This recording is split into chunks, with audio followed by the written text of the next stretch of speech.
নমস্কার, welcome to সহজে English. সবাই কেমন আছেন? আমরা রেস্টুরেন্টে কিন্তু কম বেশি খেতে যাই। এবার আপনার এলাকার বাইরে কোনো রেস্টুরেন্টে যদি আপনাকে যেতে হয় বা কোনো বড় রেস্টুরেন্টে গিয়ে আপনাকে যদি সেখানে ইংলিশে কথা বলতে হয়, তাহলে সেগুলো ইংলিশে কি করে বলবেন? চলুন আজকে এটাই শেখা যাক। ধরুন আপনি ঢুকছেন, ঢুকেই যিনি থাকবেন, যাকে আপনি দেখবেন, তাকে ধরুন আপনি জিজ্ঞাসা করবেন, আপনার যতগুলো মেম্বার্স নিয়ে আপনি গেছেন, জিজ্ঞাসা করবেন যে এই কজনের জন্য টেবিল আছে কিনা। আগে তো আপনি এটা জিজ্ঞেস করবেন যে একজন হোক, দুজন হোক। জেনারেলি যদি একা কেউ যায়, তাহলে সে জিজ্ঞেস করবে একার জন্য টেবিল আছে কিনা। যদি 10 জন মিলে, অনেকে মিলে যায়, তাহলে জিজ্ঞেস করবে এ কজনের জন্য টেবিল আছে কিনা। সেটা কি করে বলবো? Hello, do you have a table for one বা টু বা 10, মানে আপনার যেমন মেম্বার্স থাকবে। Do you have a table for one. এবার যেখানে আপনি গেছেন, হয়তো বাইরে এবং ভেতরে দুই জায়গাতেই বসার ব্যবস্থা আছে। যাকে আপনি জিজ্ঞাসা করছেন, তিনি বলছেন যে অবশ্যই আছে, আপনি ভেতরে বসতে চান না বাইরে। তখন তিনি কি বলবেন? তিনি বলবেন yes of course, would you like to sit inside or outside. আপনি কি ভেতরে বসতে চান না বাইরে? তখন আপনি বলবেন বাইরেই বসবো, কারণ আজকে ওয়েদারটা খুবই সুন্দর।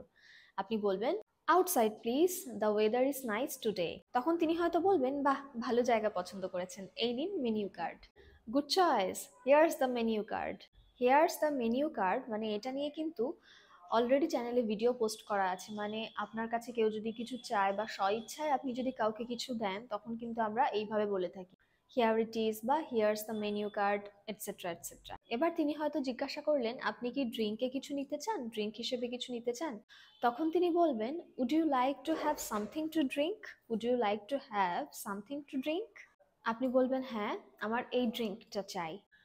Yes I will have a cold coffee please, yes I will have a cold coffee please. তখন তিনি বলবেন would you like it with regular milk or some other option. মানে আপনি কি এটা রেগুলার মিল্কের সাথে নিতে চান না অন্যভাবে নিতে চান। তখন আপনি হয়তো বলবেন রেগুলার মিল্কটাই ঠিক আছে। তখন বলবেন regular milk is fine, thanks. একটু পরে আপনার কোল্ড কফিটা চলে এলো। যিনি নিয়ে এসেছেন তিনি আপনাকে সেটা দিয়ে বলবেন here's the cold coffee sir বা here's the cold coffee madam. ওই যে বললাম কিছু এগিয়ে দিলে তখন হেয়ার ইট ইজ বা হেয়ার ইউ আর এরকম বলতে হয়, সেটা আমি অলরেডি আগে একটা ভিডিওতে বলেছি। এবার যিনি দিতে এলেন তিনি তো জিজ্ঞাসা করবেন মেইন কোর্সের জন্য আপনি কিছু ভেবেছেন কিনা। তখন তিনি বলবেন have you decided the order sir.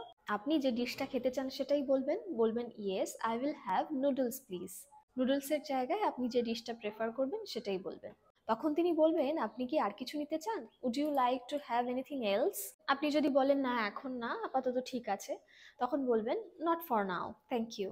এখানে বলি এটা একটা formal way to say no, কারণ আপনি আর কিছু নিতে চান না, তো তার মুখের ওপর না বা নো এটা বলা ভালো দেখায় না। তো সেই কারণে আপনি বলতে পারেন নট ফর নাও, এখন নয়।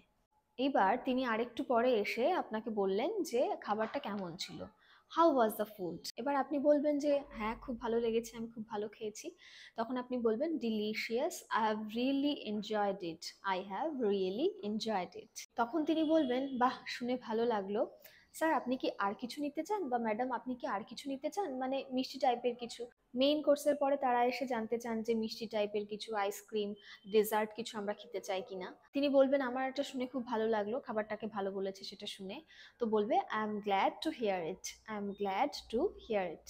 আপনি কি মিষ্টি টাইপের আর কিছু নিতে চান, would you like anything else, maybe a dessert. আপনি হয়তো মনে মনে ভাবছিলেন হ্যাঁ মিষ্টি টাইপের কিছু হলে ভালো হতো। তখন আপনি বলবেন হ্যাঁ অবশ্যই, আমার একটা চিজ কেক চাই বা আমি একটা চিজ কেক চাই। তখন বলবেন actually I would love a slice of cheese cake, I would love a slice of cheese cake. তখন তিনি ঠিক আছে বলে চলে যাবেন সেটা আনতে। বলবেন শিওর স্যার বলে তিনি চলে যাবেন।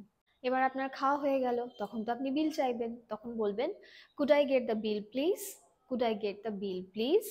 তখন তিনি বলবেন অফকোর্স, হিয়ার ইট ইজ বা হিয়ার ইউ গো। ওই যে বলেছি, আরেকবার বলে দিই, কিছু দিতে হলে আমরা হিয়ার ইট ইজ বা হিয়ার ইউ গো এরকম বলে থাকি।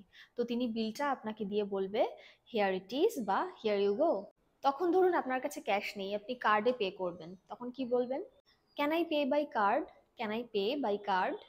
তখন তিনি বলবেন হ্যাঁ অবশ্যই, আমরা কার্ড এবং ক্যাশ দুটোই অ্যাকসেপ্ট করি। তো তিনি তখন ইংলিশে কি বলবেন? Yes sir, we accept both card and cash, we accept both card and cash. তখন হয়তো আপনি বলবেন খুব ভালো, এই নিন card. Great, here's the card বা হিয়ার্স মাই কার্ড।